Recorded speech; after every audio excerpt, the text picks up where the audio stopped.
Возможно, вы помните слова из песни Александра Вертинского про бананово-лимонный Сингапур. Но написана она была еще в первой половине прошлого века, когда это микроскопическое островное государство на краю Азии было всего лишь маленьким колониальным торговым портом. Как изменился Сингапур за 100 лет, мы с вами отправимся изучать сегодня.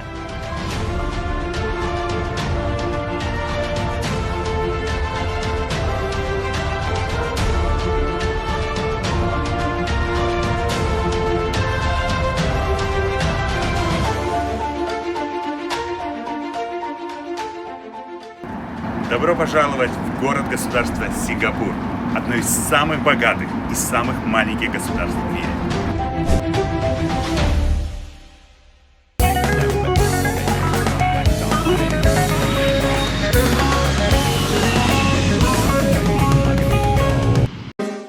Первое знакомство с Сингапуром начинаем с перелета сингапурскими авиалиниями. Основанная чуть менее 100 лет назад, эта авиакомпания сейчас занимает первое место в мире по рейтингу международного агентства Skytrax в сегменте пятизвездочных авиакомпаний.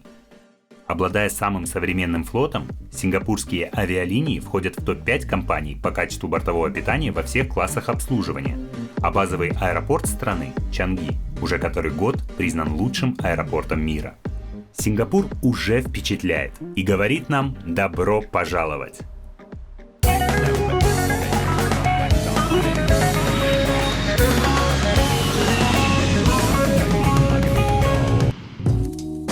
Сингапур – это одно из самых маленьких государств в мире. Расположено оно на небольшом острове на юго-востоке Азии. Север граничит с Малайзией, с юга и запада – с Индонезией. Современная история города-государства берет свое начало в 1819 году, когда британский государственный деятель Стэнфорд Раффлс основал на острове британский порт. За свою историю Сингапур пережил несколько колониальных периодов. Какое-то время был частью соседней Малайзии. Но 9 августа 1965 года Сингапур становится самостоятельным государством, и начинается история стремительного экономического и социального развития, сделавшая это государство одним из самых богатых и желанных для проживания мест на планете. Сегодня экономика Сингапура самая конкурентная. Здесь самый высокий ВВП в мире, а сингапурский паспорт самый сильный по числу безвизовых стран для посещения. Основные отрасли экономики – это транспорт, услуги финансового и налогового секторов, судостроение и производство высокотехнологичной техники. Также Сингапур сегодня становится одним из лидеров фармакологической отрасли и медицины. Подписав соглашение с лучшими вузами Британии и США, Сингапур делает огромную ставку на образование, рейтинг которого в мире растет из года в год. Население Сингапура в основном составляют этнические китайцы, малайцы и индонезийцы. Но граждане этой страны, вне зависимости от национальности или языка, называют себя сингапурцами, делая на этом особый акцент. Государственные языки – английский, китайский и малайский. В Сингапуре действует полная свобода вероисповедания, и при этом отсутствуют какие-либо этнические или религиозные конфликты.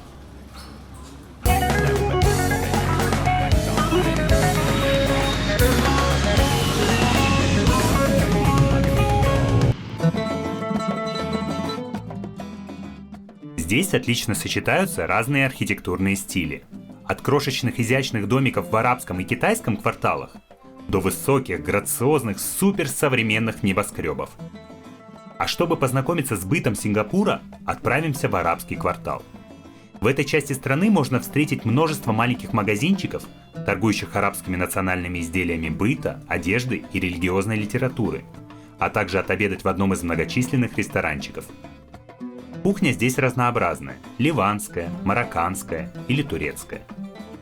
Весь район наполнен ароматами специй, ароматических масел и восточного парфюма. А сейчас мы находимся в арабском квартале, а позади меня мечеть Масджид Султан. Главная достопримечательность района – султанская мечеть с сияющими золотом куполами. Она была построена в XIX веке, после чего через 100 лет была перестроена, так как молитвенный зал сильно обветшал. Примечательно, что основание купола мечети выполнено из донышек стеклянных бутылок, что служит напоминанием о том, как мусульманская община города копила средства на возведение мечети, сдавая стеклянные бутылки. Пол мечети устлан изящным ковром. Это подарок саудовского принца. Познакомившись с арабским кварталом, перемещаемся в китайский Чайнатаун и в маленькую Индию. Сингапур — это страна, в которой представлено множество конфессий. И, собственно, за моей спиной сейчас мы видим индийский храм.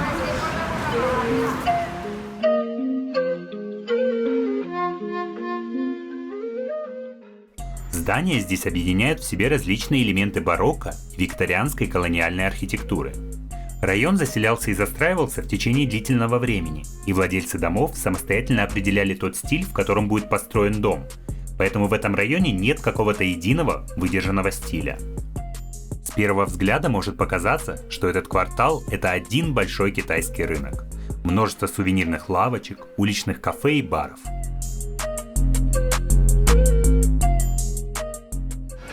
А это, друзья мои, самый вонючий в мире фрукт, который мне когда-либо доводилось пробовать.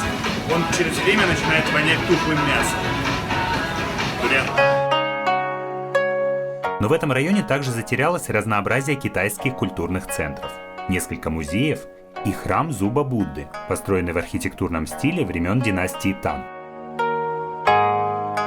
Большинство населения Сингапура — это этнические китайцы, и их религия — буддизм. И сейчас мы пришли посмотреть на их храм.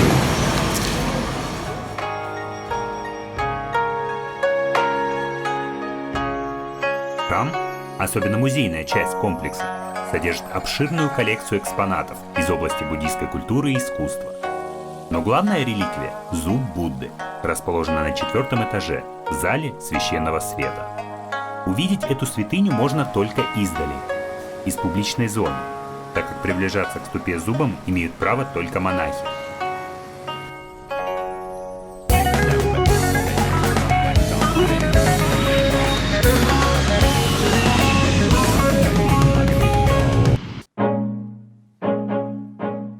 Познакомившись с китайской культурой, направляемся в эпицентр современной жизни Сингапура – на набережную Эспланейд. Она расположена между двумя современными комплексами – огромным деловым центром, застроенным изящными небоскребами, и комплексом Marina Bay Sands. Еще в середине 20 века эта набережная была прибрежной полосой, ее омывали воды Южно-Китайского моря. Сингапур – это государство, которое быстрее всех в мире прирастает сушей. Происходит это за счет того, что оно отодвигает морские границы, создавая искусственные насыпные острова. Этот район города располагает к прогулкам и отдыху в одном из многочисленных баров и ресторанов, расположенных здесь. Именно в этом месте можно полюбоваться основными красотами города и ощутить всю мощь и силу этого города-государства. На набережной расположен один из его символов – фонтан в виде льва. В переводе Сингапур – город льва, а вот его символ. Это не случайно, ведь название Сингапур происходит от малайского синга – лев, заимствованного от санскритского «синха» – лев и санскритского «пура» – город. Толпы туристов со всех стран мира ежедневно посещают это место, наслаждаясь захватывающими видами современного города. На противоположной стороне расположен легендарный отель Marina Bay Sands с самым высоким в мире видовым бассейном на крыше, а также одноименный торговый и выставочный центр.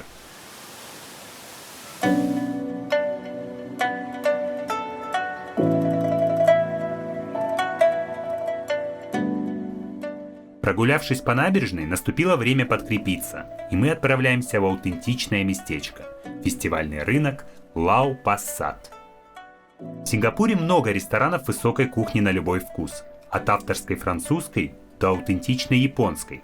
Но ощутить все краски местного гастрономического разнообразия лучше всего именно здесь, на Лау Пассат.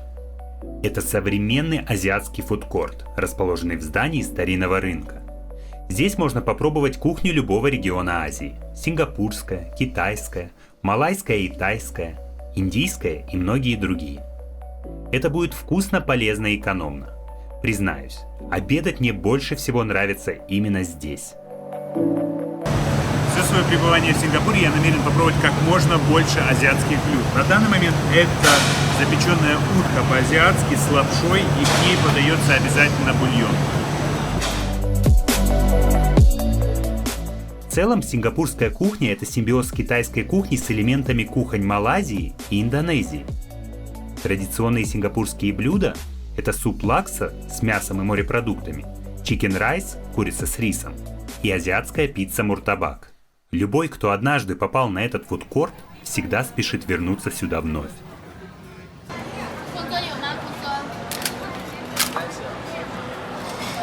Это заведение, в котором готовят дим-сам. Это традиционная азиатская еда, которая очень популярна в Сингапуре.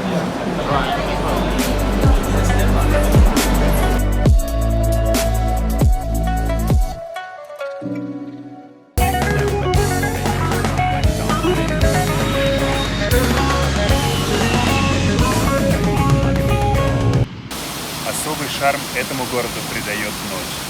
И, собственно, мы можем оценить невероятную подсветку.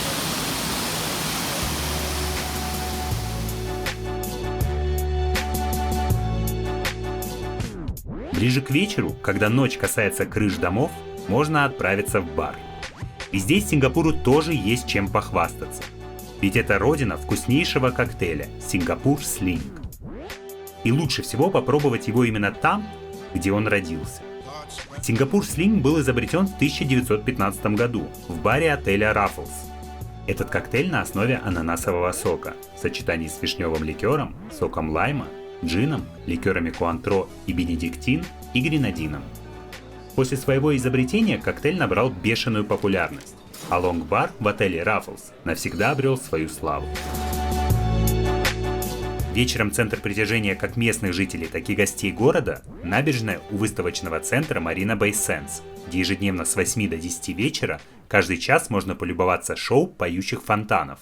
Это невероятное зрелище. Струи воды под музыкальный аккомпанемент устремляются ввысь, принимая причудливые формы.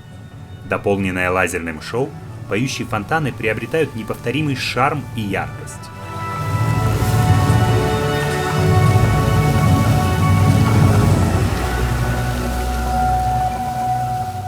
Сингапур является единственным островным городом-государством. И, собственно, так как это остров, многие объекты здесь строятся на воде. И Луи Виттон не исключение, который построил свой флагманский магазин именно на насыпном острове.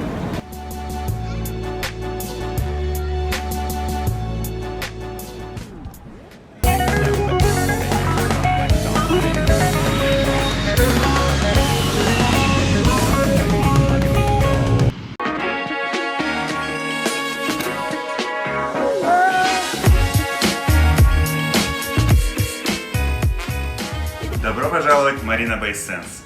Ведь свое пребывание в Сингапуре я проведу именно в этом отеле. И вот, собственно, мой номер, и я хочу вам кое-что показать. Это просто необыкновенный вид.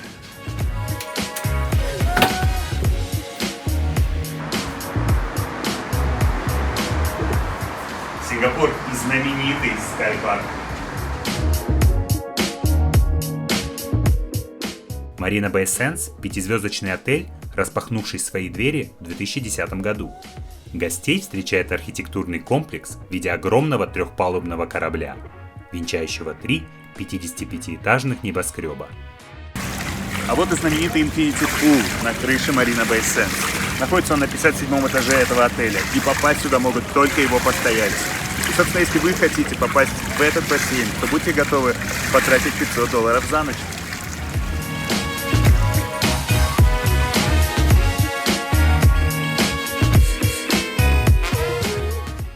Этот невероятный по своей архитектуре отель размером в 12,4 тысячи квадратных метров вмещает 2500 номеров, а также множество ресторанов, баров, вместительный спа-центр, театр, казино и центр современного искусства. Marina Bay Sands — это не просто отель. Это отель, в котором есть торговый, выставочный центр, свой фудкорт, собственно, даже кусочек Венеции. Таким образом, соединенный цепочками подземных и надземных переходов с одноименным гигантским торгово-развлекательным центром, комплекс Marina Bay Sands имитирует собой целый город в городе. Особенно сильно захватывает дух, когда узнаешь, что весь этот комплекс был построен на рукотворном насыпном острове. Сингапур еще и город инноваций. Этот фонтан не исключение.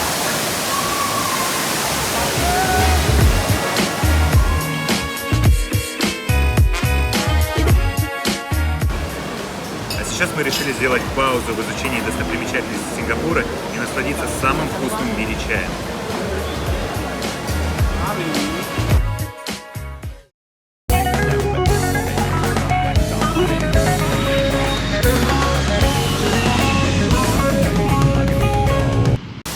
Сейчас мы направляемся в еще одно популярное место Сингапура, это знаменитый Sky Park.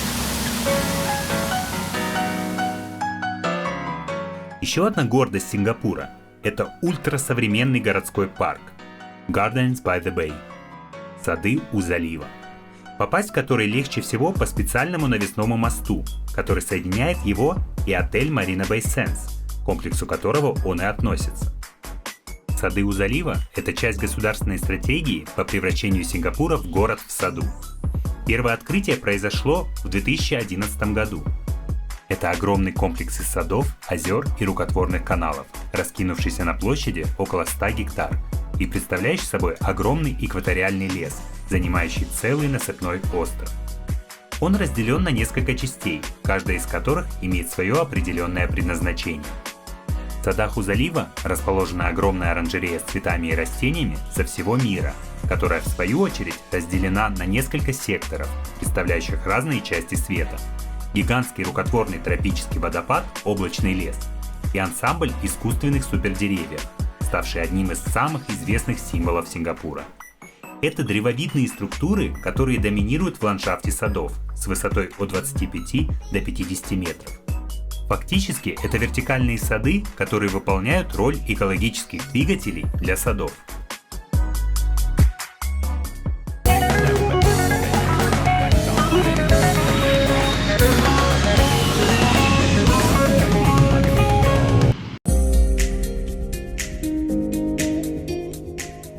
Многие спросят, а есть ли в Сингапуре места, где одновременно можно с высоты полюбоваться и бизнес-центром, и главной мариной города, и комплексом Marina Bay Sands? Конечно же есть.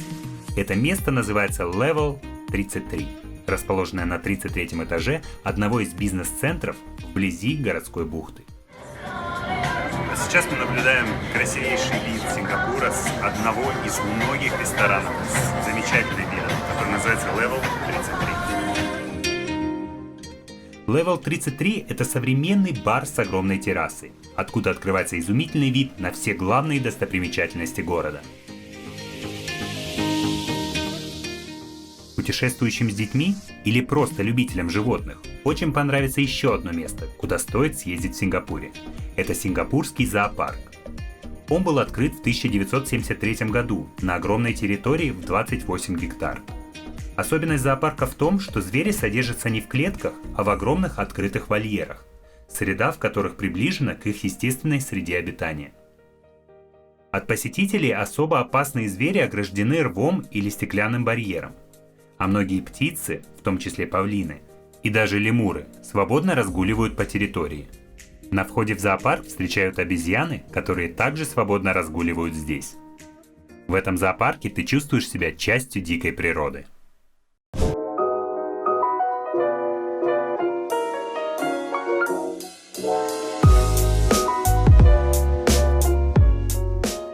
Сингапур – это город для всех.